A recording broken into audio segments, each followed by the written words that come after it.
ശബരിമലയിൽ ഇന്ന് ഗുരുതി. ഇന്ന് രാത്രി വരെ മാത്രമാകും ഭക്തർക്ക് ദർശനമുണ്ടാകുക. നാളെ പുലർച്ചെ തിരുവാഭരണവുമായി സംഘം തിരികെ ഇറങ്ങുന്നതോടെ മണ്ഡല മകരവിളക്ക് തീർത്ഥാടനകാലം പൂർത്തിയാക്കി നടയടയ്ക്കും. ഇന്നലെ ഭക്തിസാന്ദ്രമായ അന്തരീക്ഷത്തിലാണ് മണിമണ്ഡപത്തിൽ നിന്നും ശരംകുത്തിയിലേക്ക് എഴുന്നള്ളിപ്പ് നടന്നത്.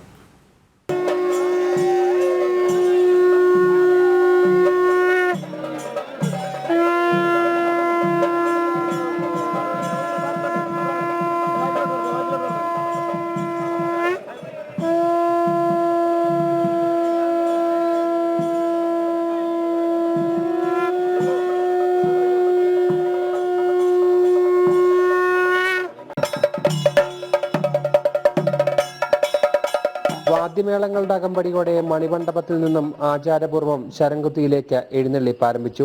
18-ാം പടിയുടെ താഴെയെത്തി നടപ്പന്തലിലൂടെ എഴുന്നള്ളിപ്പ് ശരംകുത്തിയിലേക്ക്. ഇവിടെ നായാട്ടുവിളിയും നടന്നു.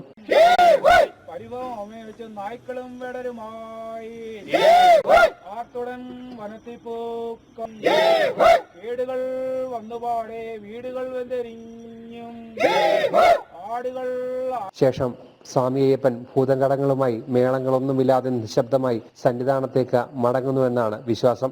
എഴുന്നള്ളിപ്പ് തിരികെ മണിമണ്ഡപത്തിലെത്തിയ ശേഷം ഹരിവരാസനം പാടി നടയടച്ചു. എന്നുകൂടി മാത്രമാണ് ഭക്തർക്ക് സന്നിധാനത്ത് ദർശനമുണ്ടാകുക. വൈകിട്ട് ഹരിവരാസനത്തിന് ശേഷം ഗുരുതി നടക്കും. നാളെ പുലർച്ചെ തിരുവാഭരണം പടിയിറങ്ങി നടയടയ്ക്കുന്നതോടെ ഈ വർഷത്തെ മണ്ഡല മകരവിളക്ക് മഹോത്സവത്തിന് സമാപനമാകും. ജനം, സന്നിധാനം.